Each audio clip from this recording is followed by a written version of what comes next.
Perkenalkan, nama saya Elizabeth Keisha Dunar, saya dari kelas 10C. Sekarang saya akan mereview materi mengenai masuk dan berkembangnya kebudayaan Islam di Indonesia.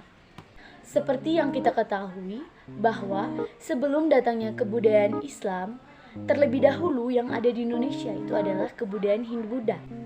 Nah, pada masa kedatangan dan penyebaran Islam, di Indonesia terdapat beraneka ragam suku bangsa, organisasi pemerintah, struktur ekonomi, dan sosial budaya.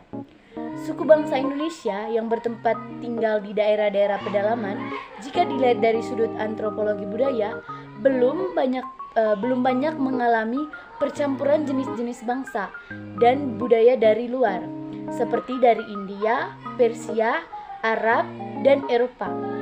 Struktur sosial, ekonomi, dan budayanya masih agak statis dibandingkan dengan suku bangsa yang mendiami daerah pesisir. Mereka yang berdiam di pesisir, lebih-lebih di kota pelabuhan, menunjukkan ciri-ciri fisik dan sosial budaya yang lebih berkembang. Ini dikarenakan percampuran dengan bangsa dan budaya dari luar. Masuknya Islam di Indonesia pada abad ke-5 tidak bisa dilepaskan dari sejarah perdagangan dan pelayaran antara benua yang berlangsung pada masa itu. Para ahli masih bersilang pendapat tentang bagaimana proses masuknya budaya dan agama Islam hingga bisa mengalahkan kebudayaan dan agama yang telah ada sebelumnya, yaitu kebudayaan Hindu-Buddha. Jadi di sini berbagai teori sudah berkembang dengan disertai bukti dan fakta. Teori yang pertama yaitu teori Gujarat.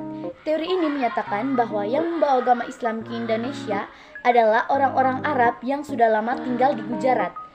Menurut teori ini, Islam masuk ke Indonesia sejak awal abad ke-13 Masehi bersama dengan hubungan dagang yang terjalin antara masyarakat Nusantara dengan para pedagang Gujarat yang datang dengan jalur Indonesia, Kambay, Timur Tengah, lalu Eropa. Jadi, salah satu ilmuwan Belanda berpendapat bahwa hubungan dagang Indonesia dengan orang-orang Gujarat telah berlangsung lebih awal dibandingkan dengan orang-orang Arab. Teori ini didukung oleh beberapa bukti. Bukti-buktinya yaitu batu nisan dari Sultan Samudra Pasai yaitu Malik Al-Saleh pada tahun 1929 dan batu nisan Sheikh Maulana Malik Ibrahim di Gresik yang memiliki kesamaan dengan batu nisan yang berada di Kambay. Namun kelemahan dari teori Gujarat ini adalah yang pertama, masyarakat Samudra Pasai menganut mazhab Syafi'i, sementara masyarakat Gujarat lebih banyak menganut mazhab Hanafi. Kemudian kelemahan yang kedua yaitu saat Islamisasi Samudra Pasai, Gujarat masih merupakan kerajaan Hindu. Teori yang kedua yaitu teori Persia. Di teori Persia, di sini menyatakan bahwa Islam yang masuk di Indonesia pada abad ke-7 Masehi adalah Islam yang dibawa oleh kaum Syiah Persia. Teori ini didukung adanya beberapa bukti pembenaran, yaitu yang pertama, peringatan 10 Muharram dan Asyura atas meninggalnya Hasan dan Hussein cucu Nabi Muhammad yang sangat dijunjung oleh orang Syiah atau Islam Iran. Kemudian yang kedua, di Sumatera Barat, peringatan tersebut disebut dengan upacara tabuik atau tabu. Sedangkan di Pulau Jawa ditandai dengan pembuatan bubur suro. Yang ketiga, kesamaan ajaran Sufi. Kemudian yang keempat, penggunaan istilah Persia untuk mengeja huruf Arab. Kemudian yang kelima, kesamaan seni kaligrafi pada beberapa batu nisan. Yang keenam, bukti maraknya aliran Islam Syiah khas Iran pada awal masuknya Islam di Indonesia. Kemudian yang ketujuh, adanya perkampungan lereng di giri daerah Gresik. Dengan banyaknya bukti pendukung yang dimiliki ini, teori ini sempat diterima sebagai teori masuknya Islam di Indonesia yang paling kuat dan paling benar oleh berbagai ahli. Akan tetapi, setelah diteliti, ternyata teori ini juga memiliki kelemahan. Teori yang ketiga yaitu teori Mekah. Teori ini menyatakan bahwa proses masuknya Islam di Indonesia berlangsung pada abad ke-7 Masehi. Di sini dikatakan bahwa Islam dibawa oleh para musafir Arab atau Mesir yang memiliki semangat untuk menyebarkan Islam ke seluruh belahan dunia. Teori masuknya Islam di Indonesia ini didukung oleh beberapa bukti. Ada 3 bukti utama, yaitu yang pertama, pada abad ke-7, yaitu pada tahun 674, di pantai barat Sumatera sudah terdapat perkampungan Islam dengan pertimbangan bahwa pedagang Arab sudah mendirikan perkampungan di Kanton sejak abad ke-4. Hal ini juga sesuai dengan berita Cina. Kemudian bukti yang kedua, kerajaan Samudra Pasai menganut aliran mazhab Syafi'i, di mana pengaruh mazhab Syafi'i terbesar pada waktu itu adalah Mesir dan Mekah. Sedangkan Gujarat, India adalah penganut mazhab Hanafi. Kemudian bukti yang ketiga, adanya penggunaan gelar Al-Malik pada raja-raja Samudra Pasai yang hanya lazim ditemukan pada budaya Islam di Mesir. Sampai sekarang, teori Arab dianggap sebagai teori yang paling kuat. Kelemahannya hanya terletak pada kurangnya fakta dan bukti yang menjelaskan peran bangsa Arab dalam proses penyebaran Islam di Indonesia. Yang keempat, teori India. Menurut teori ini, Islam datang ke Indonesia melalui Coromandel dan Malabar. Dasar teori ini adalah ketidakmungkinan Gujarat menjadi sumber penyebaran Islam ketika itu. Alasannya, Gujarat belum menjadi pusat perdagangan yang menghubungkan antara wilayah Timur Tengah dengan wilayah Nusantara. Teori yang kelima yaitu teori Bangladesh. Menurut teori ini, Islam datang di Indonesia berasal dari Bengali. Salah satu tokoh, yaitu Esqui Fatimi, berpendapat bahwa seluruh batu nisan yang ada di Pasai, termasuk batu nisan Maulana Malik Al-Saleh dengan Gujarat, adalah keliru. Menurut penelitiannya, bentuk dan gaya batu nisan Malik Al-Saleh berbeda sepenuhnya dengan batu nisan yang terdapat di Gujarat dan batu-batu nisan yang lain yang ditemukan di Nusantara. Fatimi berpendapat bahwa bentuk dan gaya batu nisan itu justru mirip dengan batu nisan yang ada atau terdapat di Bengali. Oleh karena itu, seluruh batu nisan itu hampir dipastikan berasal dari Bengali. Yang keenam, teori Cina. Teori Cina yang dicetuskan oleh Slamet Mulyana dan Sumanto Al-Qurtubi menyebutkan bahwa Islam masuk ke Indonesia karena dibawa oleh perantau Muslim Cina yang datang ke Nusantara. Teori ini didasari pada beberapa bukti, yaitu yang pertama, fakta adanya perpindahan orang-orang Muslim dari Canton ke Asia Tenggara, khususnya Palembang pada abad ke-879 Masehi. Yang kedua, adanya masjid tua berarsitektur Cina di Jawa.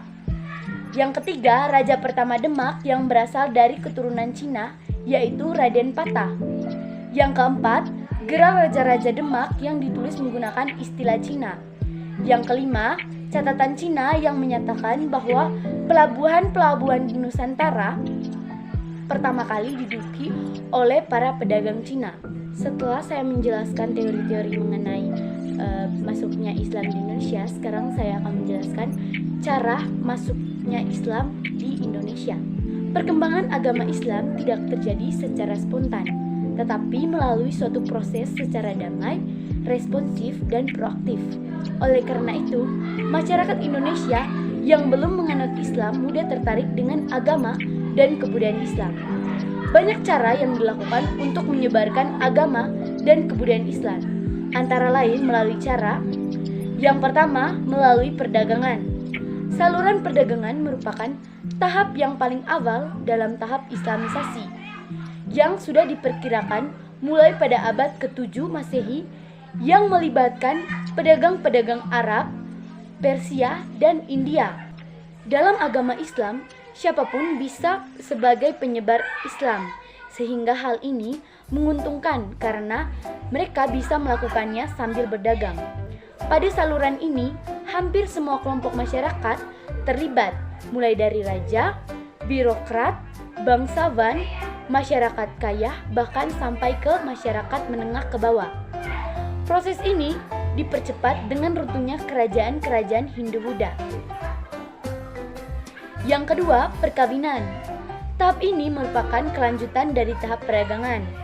Para pedagang yang datang lama-kelamaan menetap dan terbentuklah perkampungan yang dikenal dengan nama pekojan. Tahap selanjutnya, para pedagang yang menetap akan membentuk keluarga dengan penduduk setempat dengan cara menikah. Misalnya, Raden Rahmat atau Sunan Ampel dengan Nyai Manila. Mengingat pernikahan Islam dengan agama lain tidak sah, maka penduduk lokal yang akan dinikahi harus memeluk Islam terlebih dahulu. Dan cara untuk memeluk agama Islam pun tidak terlalu sulit, cukup dengan mengucapkan kalimat syahadat.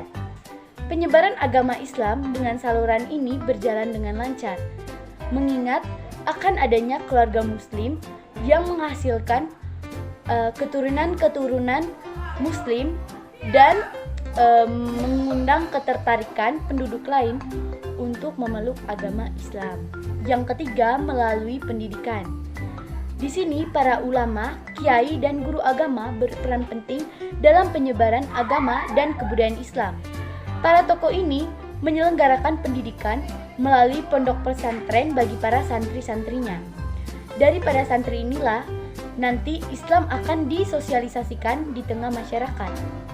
Pesantren yang telah berdiri pada masa pertumbuhan Islam di Jawa antara lain Pesantren Sunan Ampel di Surabaya dan Pesantren Sunan Giri di Giri.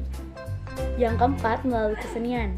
Penyebaran Islam melalui seni budaya dapat dilakukan melalui beberapa cara, seperti seni bangunan, seni pahat atau ukir, seni tari, seni musik, dan seni sastra. Saluran seni yang paling terkenal adalah pertunjukan wayang dan musik. Dasar Pitutur atau Sunan Kalijangga merupakan salah satu wali yang aktif menyebarkan Islam dengan menggunakan sarana wayang. Cerita wayang diambil dari kisah Mahabharata dan Ramayana. Tetapi oleh Sunan Kalijangga diselipkan tokoh-tokoh dari pahlawan Muslim. Nama tertentu disebutkannya sebagai simbol Islam. Misalnya, Panakalismasada, yaitu sebuah senjata paling ampuh yang dihubungkan dengan kalimat syahadah atau pernyataan yang berisi pengakuan kepada Allah Subhanahu wa Ta'ala dan Nabi Muhammad sebagai rukun Islam yang pertama. Sementara untuk musik banyak dilakukan oleh Sunan Bonang. Karya Sunan Bonang yang paling populer adalah Tombo Ati, yang hingga hari ini masih dinyanyikan oleh banyak orang-orang. Yang kelima, melalui politik. Kekuasaan raja memiliki peranan sangat besar dalam penyebaran Islam di Indonesia. Ketika seorang raja memeluk Islam, maka secara tidak langsung rakyat akan mengikutinya. Dengan demikian, setelah agama Islam mulai tumbuh di masyarakat, kepentingan politik dilaksanakan melalui peluasan wilayah kerajaan yang diikuti dengan penyebaran agama. Contohnya itu, Sultan Demak yang mengirim pasukannya di bawah Fathahillah untuk menduduki wilayah Jawa Barat dan memerintahkannya untuk menyebarkan agama Islam. Yang keenam, melalui tasawuf. Kata tasawuf biasanya berasal dari kata sufi yang berkaitan dengan kain wol yang terbuat dari bulu domba. Tasawuf adalah ajaran untuk mengenal dan mendekatkan diri kepada Allah supaya memperoleh hubungan langsung secara sadar dengan Allah dan memperoleh ridhonya. Saluran tasawuf berperan dalam membentuk kehidupan sosial bangsa Indonesia. Hal ini dimungkinkan karena sifat tasawuf yang memberikan kemudahan dalam pengkajian ajarannya karena disesuaikan dengan alam pikiran masyarakatnya. Ajaran tasawuf ini masuk ke Indonesia sekitar abad ke-13, tetapi baru berkembang sekitar abad ke-17. Baik, sekian penjelasan dari saya. Semoga bermanfaat bagi kita semua. Terima kasih.